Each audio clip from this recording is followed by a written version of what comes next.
Alright, so I'm going to give a health talk every morning, Monday through Friday, and today will be kind of a global overview of health. Tomorrow will be more about specific things about diet, then about exercise, then about how to actually maintain and lose weight on Thursday. And Friday is probably the most important talk. That's going to be talking about stress, spirituality, and social connectedness. One reason Adventists do so well is because we go to church together, we eat well together, we support each other, and then we feel like we're forgiven. You put all those things together, and they're pretty healthy. Restore. Has anyone thought about what this means? No. Right? Has anyone just blurt out any thoughts about what this means to you this week? Besides dropping off your kids and being free of them. Closer to the mic, like you're going to make out with this microphone. This thing is, I'm going to this one. Oh, we'll turn it up. You're too tall, okay. It's kind of obnoxious, but okay. Has anyone thought about restore? Thoughts about restore? The longer this takes, the lecture goes longer. Renewal. Okay. Healing. That's my wife Joy. She feels that she has to comment. Okay. So when I thought about this, like this is really appropriate for health. If you really want to have a revitalized spiritual life, you're going to have a healthy life. I know lots of friends who, when you're sick, the only thing in your life, because I'm a doctor, is your health. So when you're healthy, life is great. When you're sick, that's the only thing on your mind. Alright? And you cannot, it's hard to study your Bible, it's hard to pray, it's hard to be thankful when you're really unhealthy. Alright. Okay, why should we even care? Why are you guys even here? Besides there's no other activities that we can do with this. But why are we here talking about health? Can't you just go to the doctor? Like, if you break your arm, you get it fixed. If you have a heart attack, come see me, I throw a stent in. So who cares about your health? Medicine can fix things, right? How many doctors are here?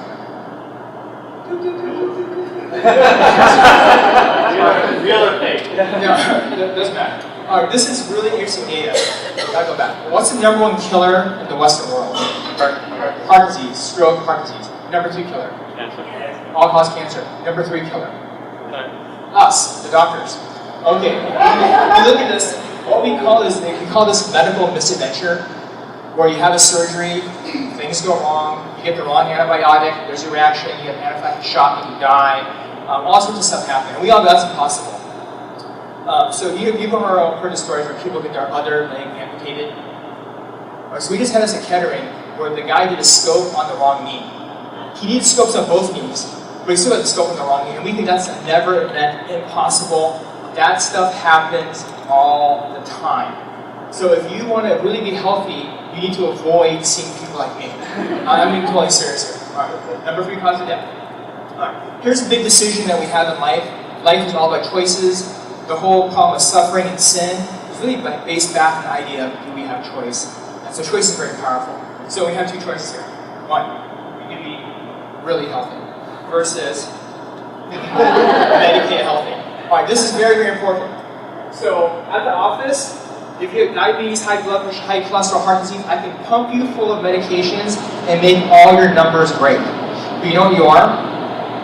You're still diabetic, hypertensive, hypoglycemia, and have heart disease. You have not fixed yourself. Now, if you want to be healthy, and health, it's funny, we have like 5 hours of lectures, and none of it's a secret. Pretty much everybody knows exactly what you need to do. But if you eat well, you kind of get motion, exercise, you sleep, you kind of de-stress, you're going to live a long time. Right? You can reverse yourself and go all the way back to there if you want to. If you don't want to, it's not going to happen. Another way to look at this is easy or hard. So in America, they go, man, changing your diet, you want me to go to bed at 10 o'clock, not watch Netflix all night long? You want me to like actually walk for 30 minutes a day? That's really hard. You know what's hard? Hard is when you crack your chest and you have to rehab for 2 months. See this all the time, I do it all the time, and it's really funny because like, oh man. And I go, you want to go vegan? And like, oh doc, that's really hard. I go, fine, you want to understand? But the bypass surgery, like, yeah. It's very interesting how people think. Changing lifestyle is actually hard when you get here. Okay, so people like case studies kind of make it personal. So here's a really interesting case study. So we have a guy, tore his left knee up, got an MRI, torn meniscus, pretty standard case. The guy gained about 40 pounds since high school, and when you talk to him, I'm married, my job is tough, I have kids. Those are all what? The same excuses that we all have, right? Come on in, you're being late, it's no problem.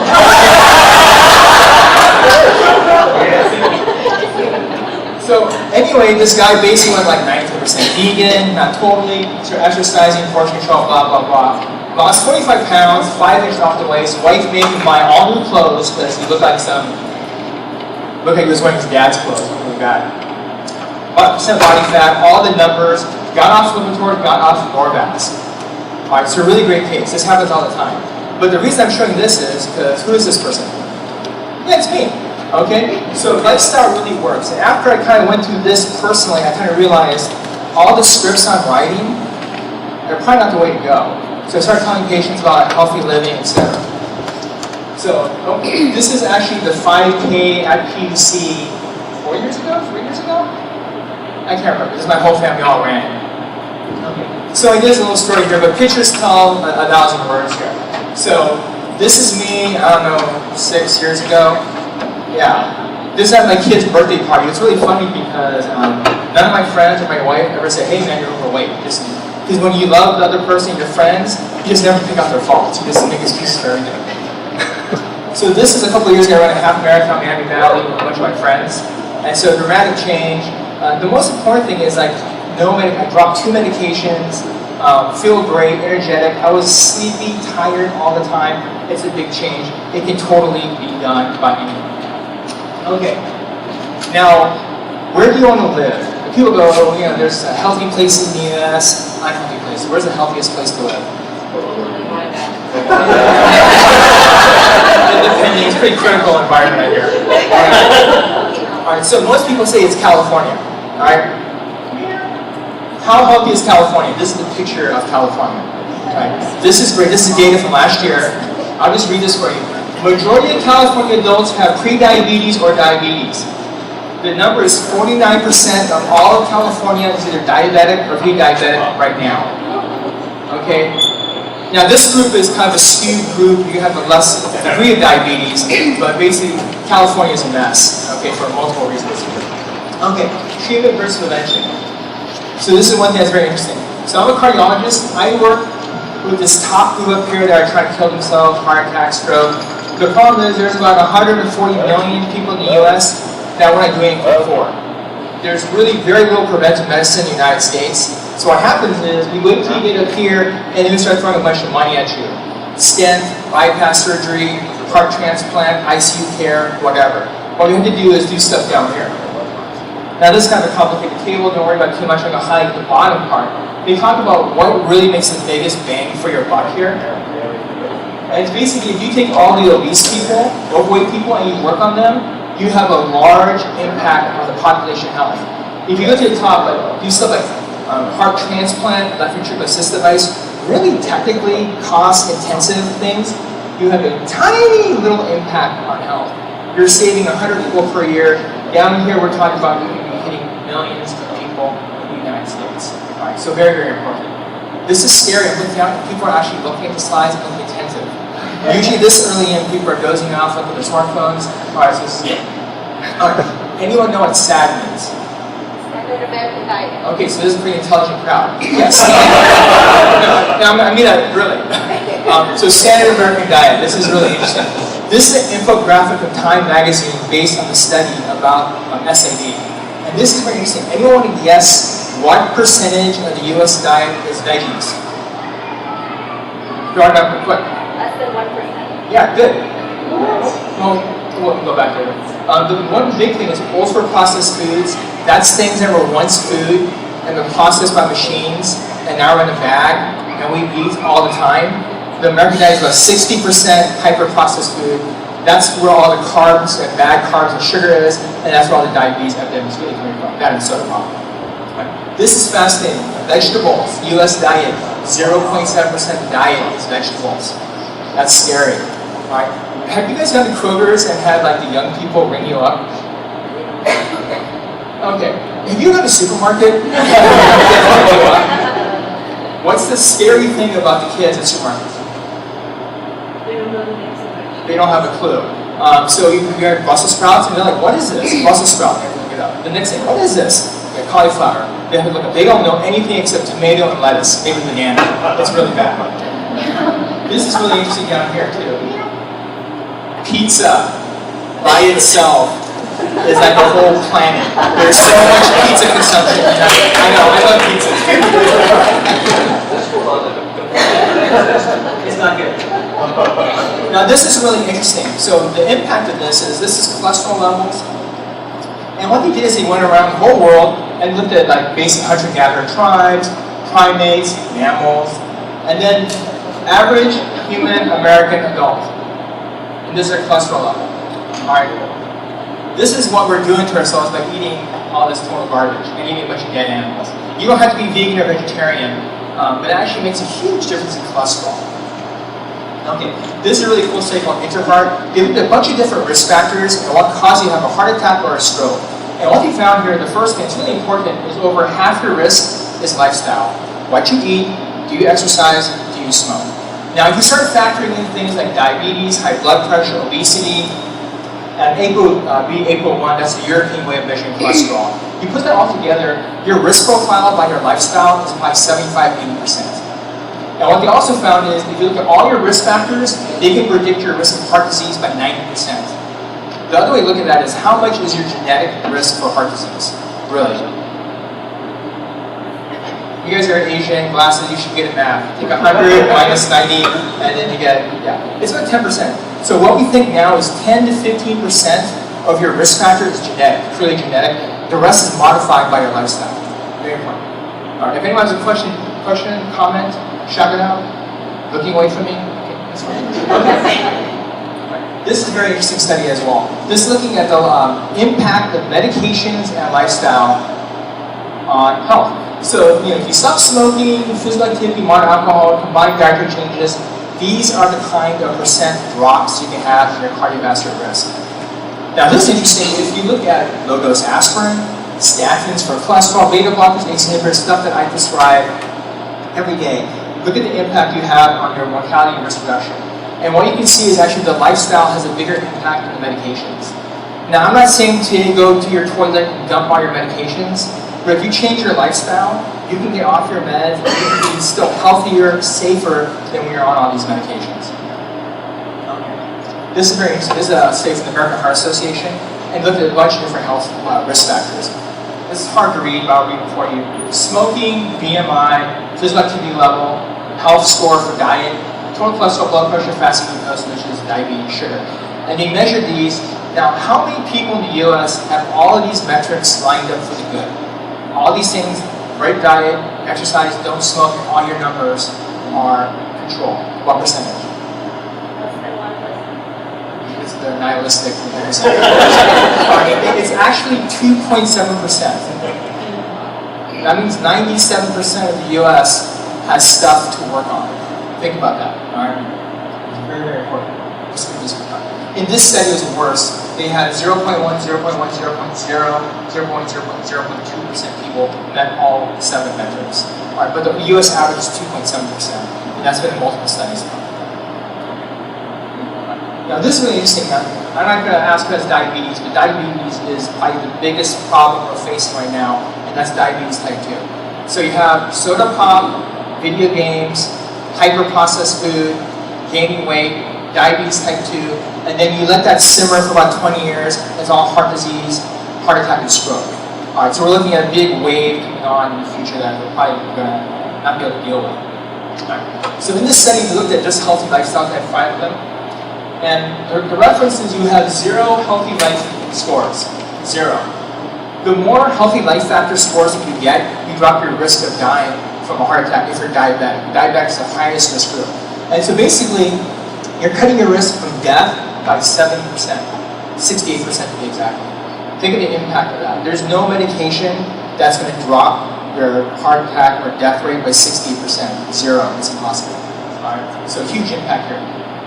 This is a great study. This is about life expectation. Who wants to live to be 100? Who's awake? Alright. So yeah, everyone wants to live longer, see their kids graduate, see their grandkids, all that kind of fun stuff. Alright. So just focus on the top right now. And what this graph tells you is the more healthy lifestyles you have, this is the added years you're going to get after 50. So if you're healthy, we're talking about most people, if they're healthy, they're going to get up to about like 93 years old if you're female. Male, you may get to 87. And that's pretty standard. The women outlive the men. Alright? So the more healthy lifestyles you have, the longer you're going to live. This is my favorite graph, because this is kind of a joke that all survival curves go to 0, because everyone has to die. Right? But basically, you die slower, 5, if you have more healthy lifestyle factors. Right? So healthy living makes a big difference. More like people. Give them a hand. All right. Now, this book is fun. Also, go have fun. Now, what's really interesting is when you talk to people, everyone thinks they're healthy. All right. And this is for me, when I was 45 pounds overweight, I never viewed myself as unhealthy, and I still play basketball once a year, and I thought I was good. It was really sad, it was really bad. But this is interesting. This is like looking at a little cat looking in the mirror and thinks it's a lion. Alright? So these are the things. Do you know your numbers? The people in the room, do you know what your weight, BMI, waist circumference, blood pressure, cholesterol level, glucose level are? You don't have to raise hands, but think about it. Do you really actually know your numbers? Have you assessed yourself? Have you done a food journal? Do you really know what you eat? This is awesome. I talk to patients, I do a little diet history, and everything they tell me is always, man, you eat really healthy, but you're still 150 pounds overweight. So I ask them, go home and do a food journal and bring it back to me in 2 weeks. What happens in 2 weeks?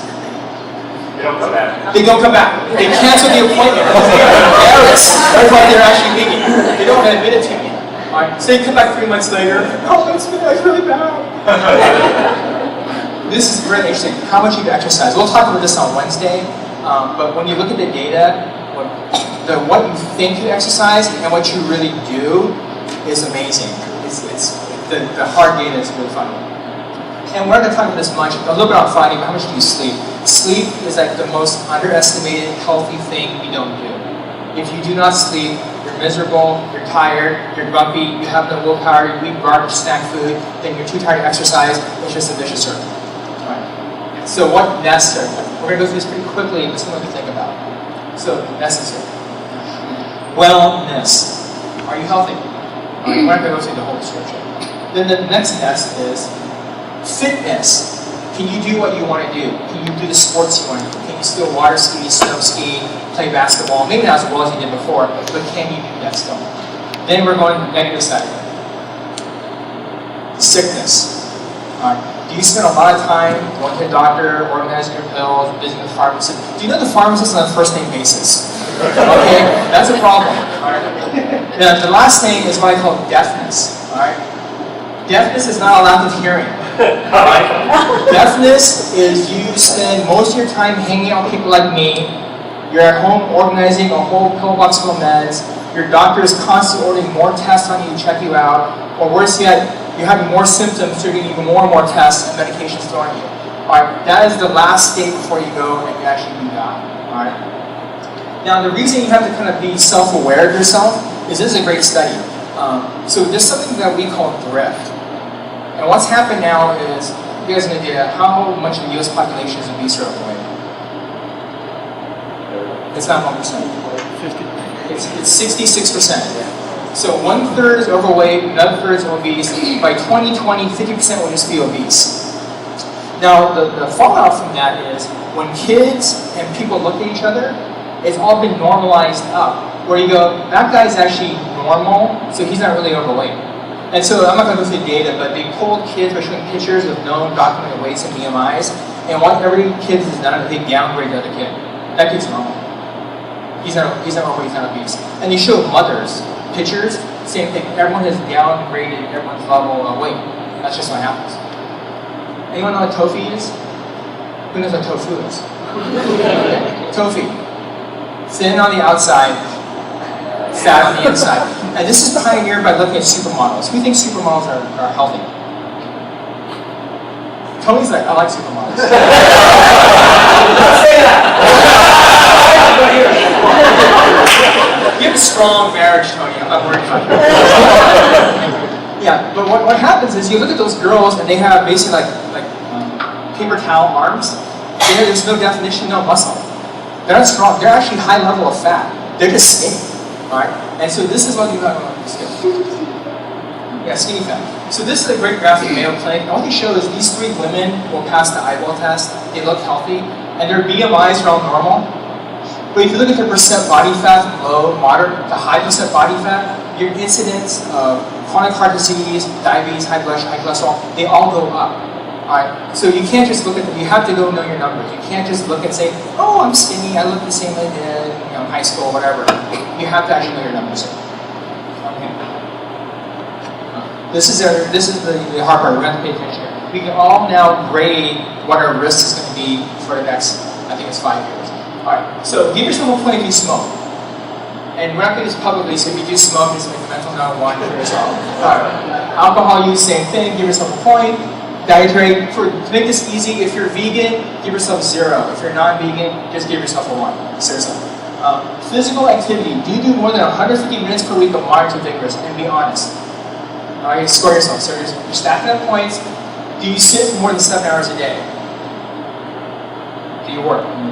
That's a problem. Sleep, do you do from 7 to 9 hours of sleep? So everyone got their scores in their head? Right. And so basically, as you get a higher score, your chance of having cardiovascular death goes up.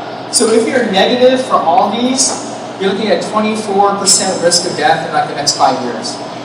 All right. So think about this. If you can easily quit smoking, quit drinking. You can exercise more. You can actually move around at work. You can sleep more. These are all things that are totally within your control to make yourself more healthy and actually reduce your mortality level. This is awesome. This is the first, basically, clinical trial of lifestyle medicine in the history of the world. Daniel and his 2 friends. So actually, this is incredible when you think about Daniel. So Daniel was basically a refugee, slave, but in 3 different countries, he attained the 2nd place position under 3 different regimes. He stood out so much that they go, that guy is incredible, and he keeps getting promoted. Then the country gets overthrown, but he survives all that. It's amazing. So all this story, so hanging out with Nebuchadnezzar. So they go, we don't want to eat the wine and meat. We'll just have, in the Bible story book, what do you call it? Pulse. But it's like veggies, oatmeal, water. And then what was the end result? What did Nebuchadnezzar say to the 4 kids when he quizzed them? They were 10 times smarter. Who doesn't want to be 10 times smarter? Who doesn't want their children to be 10 times smarter? Who hates their own kids? I mean, not momentarily, but as a general. So I'm a parent, and there's time I staff. But generally, that's why we try to have a healthy lifestyle at home, because I want my kids to be healthy, live a long time, and be 10 times smarter. Okay. Now, one of the big things my patient will tell me is like, hey doc, man, my parents were born this way, I was born to them, I can't change my parents. And we already established that your genetic risk is about 10 or 15%. Now, if you believe this, I can't fight my genes, what's going to happen? You can't fit into your genes, okay? The point is, like I said, you're not a slave to your genes. There's a lot of data for this. Did anyone read this a couple of years ago? This is a cover of Life magazine.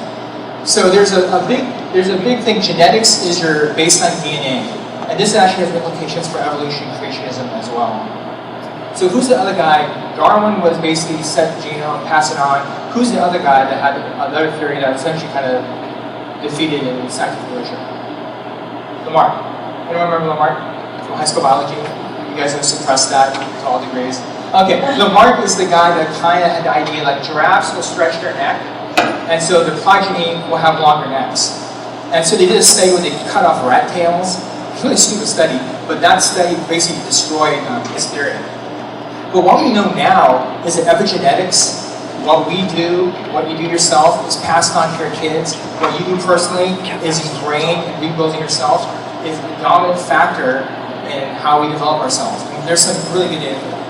All right. So this is the main quote from this article. It's called "Genetics loads the gun, but behavior pulls the trigger." All right. You may have all these genes that propose you to have heart disease, but if you don't smoke, don't eat a bunch of dead animals, rest, exercise, those genes are not going to be turned on. Okay. So we're going to go through a couple of things. Anyone know what 9p21 is? I don't expect you to. This is a genetic marker for advanced heart disease discovered at kidney clinic. Basically, there's whole families that have 9p21 and they all have MIs, heart attacks at age like 30 something. Very, very strong genetic association.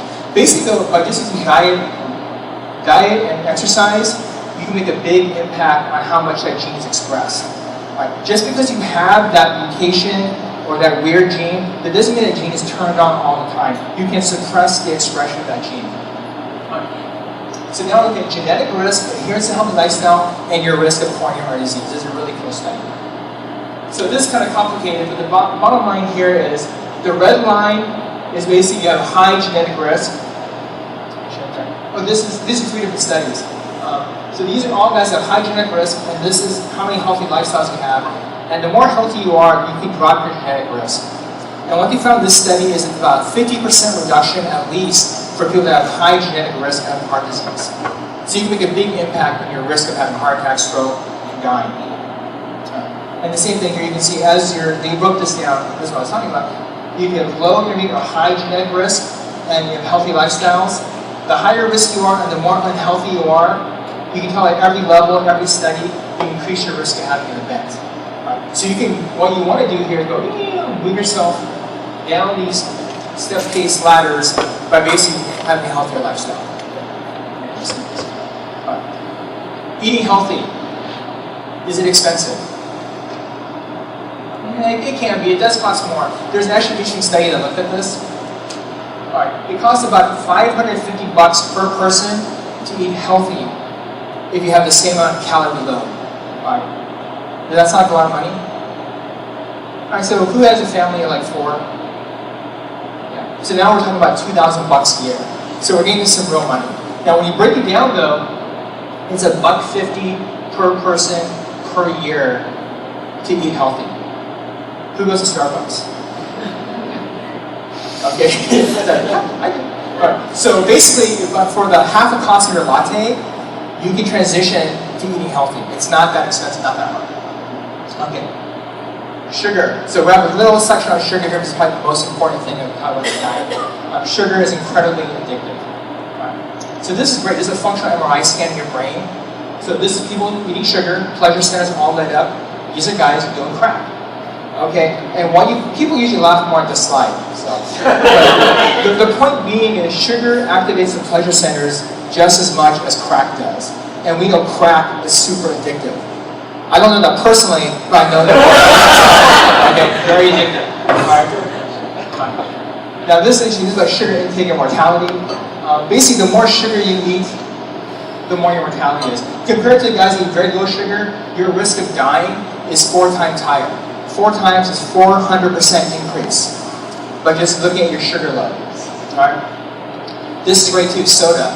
The #1 place that Americans get sugar is basically Coke, Pepsi, Mountain Dew, etc. So they did this study. Basically, Mexico, this is calculating extra deaths just by soda intake. And what they found is basically Mexico has the most extra deaths just by soda. Who's in Mexico? Yeah, so Mexico loves Coca-Cola. I mean, Coke is crazy on there. And then we love Mexican Coca-Cola. We actually import Mexican Coke back to the United States to drink it. It's crazy. Now, we don't really care. This is going to sound bad. We don't care about Mexico. We care about the United States. The United States is 4th. All right. So the impact we can have by telling your kids, stop drinking soda pop, stop having soda pop at every single pizza party that we have at school, church, whatever. We can make a huge impact. South Korea, yeah, okay. This is a really great study, and we'll just kind of go through this real quickly. This came out 1 year ago.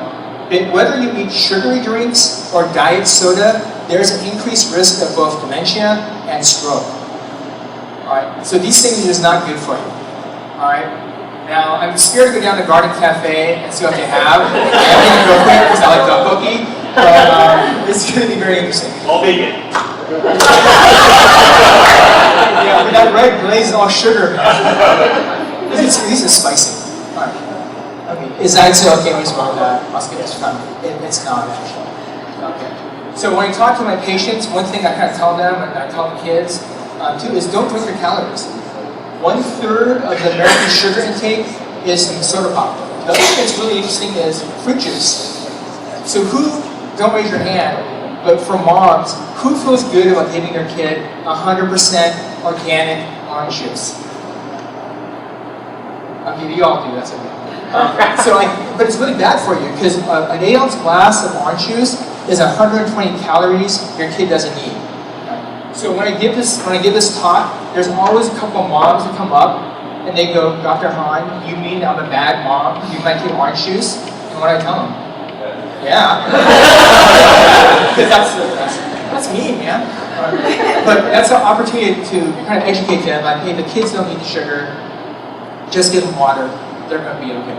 And actually, it's very interesting. I don't know if you've seen this. There's 70% juice. Have you seen this in the market? Yeah, the whole idea is that these, like Minute Maid, these guys are brilliant. They understand that moms are catching on. So now they have 70% juice. That's 30% pure water, 7% juice, so 70% of the calories. So they're working every angle. They're brilliant. Okay, has anyone seen this movie? Fed Up? Highly recommend it. Good movie. It's on Netflix. You can stream it. It talks about how sugar has just infiltrated the whole American diet. Just a curiosity, yogurt. Yogurt's healthy, right? Okay, yeah. You know what? It's incredible. I taught my 12-year-old how to read labels. Actually, I can enjoy it. Full credit. But he'll look at Yoplait and go, man, this has 28 grams of sugar for a Yoplait. And he goes, we can't buy this. I was like, man, that's awesome. I just learned something. But then he wants to buy all sorts of other garbage. Okay, lifestyle makes a difference. All right, this is an incredible story. Marlon Gibson, I don't know if you guys saw this on CNN. Incredible story. So the guy weighed 405 pounds. He was watching Biggest Loser with his wife, ironically, and his wife starts crying. And he's like, what's wrong? And she goes, I'm scared that if you don't get your act together, you're going to have a heart attack, stroke, or die. And so what do you do the next day? He started his act together.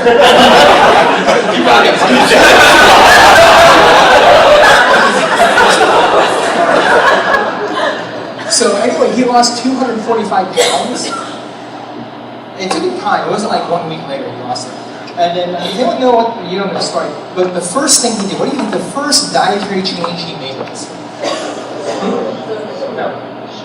He was a huge fried chicken eater. So he had this isn't outrageous. I've done this when I was a kid. He would eat 8 pieces of fried chicken during a setting. That's big, it's not horrible. But then he goes, I'm going to go down to 6. Now, if someone told you that I'm going to cut down from a 6-pack of beer or a 6-pack of Coke to 4, what would you say to them? It's not going to work. You're going to fail. Anyway, he went from 8, 6, 4, 2, 0, baked chicken, 4, 2, 0, vegetarian. So he slowly transitioned, and he basically got off, and now he's a vegetarian. And this is the link to the story. But anyway, this is him today on the far right side. Now, the important thing is he goes, it's not about the weight. And my wife is always reinforcing to me, don't talk about the weight because that's such a kind of a hollow goal. But the thing is that he goes, I have my life back, I'm healthy, I can do what I want to do, I feel good. Also, he's a motivational speaker making a ton of money just on the circuit talking about himself. It's awesome. So he's totally changed his life. Now I'm just talking quickly about diet and medications. This is a model statistical study done in Britain. They're talking about what's better, an apple a day or taking Mevacor, which is a generic statin. Okay? And this is from the back of the chart. And this is what they found here. This is very interesting. If you fed people an apple a day, this is how many deaths would be prevented. This is how much money it would cost through the program. And this is side effect profile. There's really no side effects from eating an apple, right? If you give everyone free statin, you're going to have maybe slightly better death reduction. It's going to cost less, but you're going to have more myopathy, more rhabdo, and people don't realize this. There's a slight increase in diabetes with statin use, the cholesterol medication. So you're going to make 12,000 more diabetics by going the medication route. So healthy living, simple living makes a big difference here. This is really interesting stuff here. If you want to live to 100, this is the U.S. News and World Report. So, and this is what they told you to do here. Don't retire. Why is retiring bad? sedentary lifestyle, you socially or disengage, you're at home, not hanging out with people, you have no purpose anymore, no reason to get out of bed, retiring is bad. Floss every day. Who's a dentist in here? Okay, awesome. Okay, so close your eyes, honey. Who flosses every day? Okay, so why is flossing good? Bacteria, inflammation. Actually, it does. It's in study lots, but that makes a difference. Move around, be active. That's obvious. Eat a fiber-rich breakfast. Eating breakfast is good. Eating fiber is good. 6 hours of sleep minimum. People get a lot less, unfortunately. Consume whole foods, not supplements. Plant-based, whole food. It's so funny because there's a lot of patients that hate big pharma that are taking a bunch of supplements, and then we had that conversation. I go, you know, that factory that pumps out the pills is worse controlled than the factory that makes your supplements. And like, it's all natural, man. It's just the total disconnect. It's very strange. Be neurotic. Don't worry so much. This is awesome right here. Live like a 7 minutes. Okay, so if you look at the blue zones, who knows what blue zones are? That's my next slide.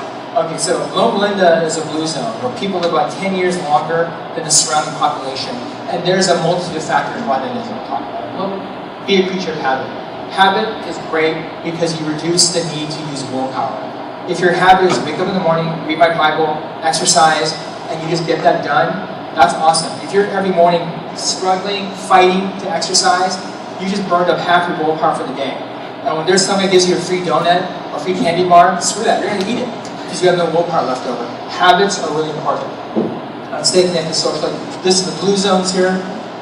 And this is what the blue zone, when they looked at all the different places that live longer than we found. Be active, have a purpose. There's got to be a reason to get out of bed. Downshift, that's called less stress. 80% rule, don't eat till you're stuffed. Eat till you're about 80% full, then shut it down. There will be another meal coming. All right? No, seriously.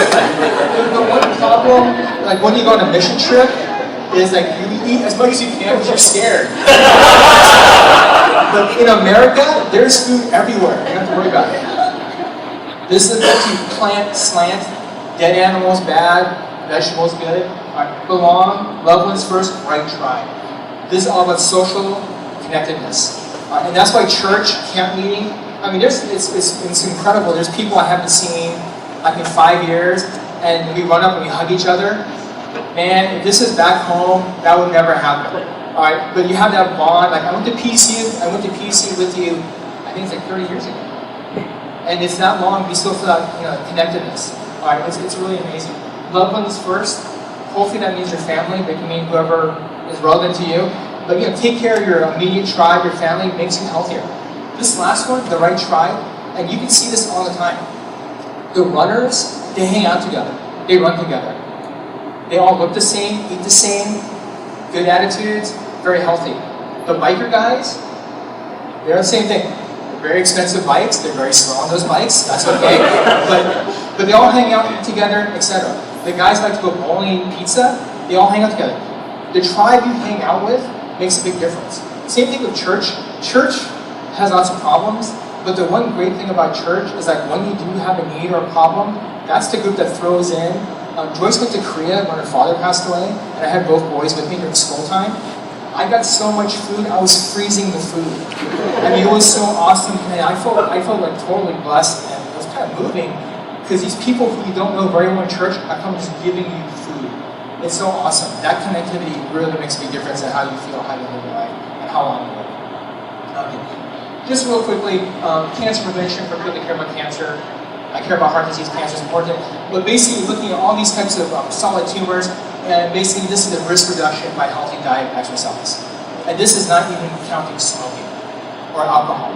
You don't smoke, you don't drink, and you're just crushing your risk of cancer. Almost done here. This is a great quote. So a lot of people, when I talk to them, they hate things like, I can't eat meat, I can't drink soda, I have to exercise. One, that's kind of a bad attitude to begin with, but there's a reason for that, and this quote's awesome. In teaching health principles, keep before the mind the great object of reform, that its purpose is to secure the highest development of body, mind, and soul, so that the laws of nature, this is great, being the laws of God, are destined for our own good, that obedience to those promotes happiness in this life and aids in the preparation of life to come. Alright, so all these rules aren't in place to make your life miserable. All these rules are in place to make your life easier. Alright, if you want to follow some simple rules like eat an apple a day versus I got to take 12 medications a day, that's your choice. These rules are made for your own health. Anyone who said this? Yeah, of course it's easy way.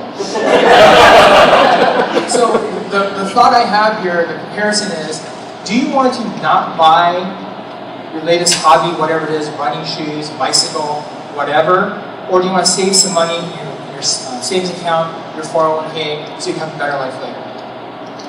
The impulse is, I'm going to buy that stuff now. But what you really should do is save some money. Same thing, can I just eat whatever I want now, or should I have some little amount of restraint and actually be healthier and live longer? You start thinking of it that way, it's like, this is a pretty easy choice, but you know. And to graphically show this, there's a story where there's a cliff, and people kept falling off the cliff, and what they do is they keep driving an ambulance to pick the people. Then there's a person, and the person said, we need to build a fence. Alright? The fence is things like 10 commandments, dietary rules, all these things that make your life better. It's not so you can't have the fun of jumping off the cliff. You can do that if you want to, but the whole point is to prevent you from suffering more and more in your life. These rules are not to contain or restrain your life, it's so you have a fuller, more abundant, joyful life. Okay. Has anyone seen this movie? There's a book. This is HBO. And the big part of this whole thing, Within the Nation, which is where I got my title from for this talk, is they're talking about homeostasis. That basically, wherever your body is, it wants to stay there. It's going to do whatever it can to stay there.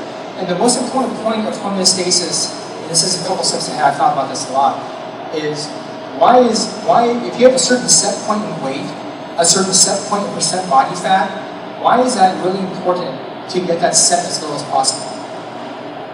And as early as possible? What's not in this room right now? What's across the hallway? The kids. So what they think now is that the body weight and the body percent fat gets set in adolescence, early adolescence. So you start thinking if your kids are kind of chunky now, what you're setting them up for is a whole life of fighting against that. It's very important now to get your kids healthy and get them in training and here's a healthy lifestyle. I don't want my kid to have to drop 45 pounds and be on meds. And that's why if you see Josh is my oldest son. He's like a kind of a skinnier version of me. He's walking around. Noah's a little short kid. They're both, they're pretty healthy. They think they're unhealthy. But they're pretty healthy, whether they like it or not. But a big part of why we do that is I don't want them to have a terrible life. I want them to have the easiest life possible. And this brings me to the next point. What's important? Childhood obesity. So this is probably one of the biggest problems we face now for the doctors in the room and the dentists. Basically, 20 years from now, we're just going to be crushed with all sorts of work. Whether you're primary care, cardiology, orthopedic, ER, whatever, it's all just coming, crashing down upon us. Okay, last story, and then we're going to stop here. So imagine this, and really just kind of slow down and take this in. You and your buddy are on the side of a river, enjoying a picnic, and there's a waterfall. Listening to the noise, very peaceful. You start seeing a kid floating down the river. You're like, oh, that's nice. The kid's enjoying the river. Then he goes over the waterfall. So you both get up. And then there's another kid coming down. So what do you guys do? You just watch? Get your iPhones out and film it? No, what are you going to do? Seriously. Warn them? There's a waterfall. You're going to die. Okay. No, you're going to jump in the water and probably save the kid. So you're in the water and you're pulling out the first kid. You get the kid to shore, you turn around, and now there's more kids coming down the river. So you both run in there. And now it's getting ridiculous, where you can't, every time you get a kid back, one's going over the waterfall. So then your friend starts swimming upstream. What's your friend doing? Yeah, you yell, hey, what are you doing? We gotta save the kids, man. And your friend yells back, I am. I'm going to find out who's throwing the kids into the river. Alright, what we do in medicine and what we do a lot of is we take Band-Aids and we stick it on people. Okay, when we do open heart surgery on someone, that's a big Band-Aid. We haven't changed any of their risk factors, haven't changed their lifestyle. We've just temporized their clinical situation until the next time we have to stent them or bypass them.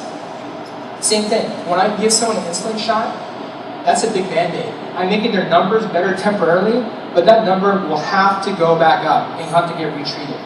Alright, the only way to prevent all these problems, we have to go back to the source and fix the source. And the source really, man, the source is really easy. It's like, move around more, sleep more, be de-stressed, and eat healthy. It's really that simple. Okay, so this is one of the last quotes here. I can't cure diabetes in my office. It's got to be done in the kitchen, restaurants, schools, and homes.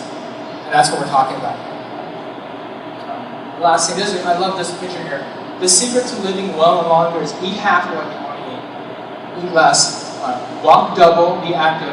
Laugh triple, good attitude. And love without measure. Care about each other. That makes a huge difference here. So I'm going to celebrate, and you guys all be happy because the lecture is now over and we're going to get a break.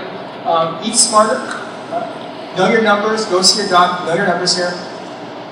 You're not a slave to your genetics. Epigenetics, you can change your gene expression. You can suppress bad genes, turn on good genes. Avoid sugar processed garbage. It's better to prevent than disease than to treat it, which is what I do all the time here. And this is really important. We're here. This is family camp meeting. Really take it. The one thing that the biggest message I can probably give all you guys here is when you go home, we can go to Garden Cafe this week only. But when you go home, think about, hey man, I really love my kid. I want my kid to be healthy, have a good life. I'm gonna implement some changes for them. All right. Also, I'll have all these slides available as well. But thank you for your attention. I'll see you tomorrow.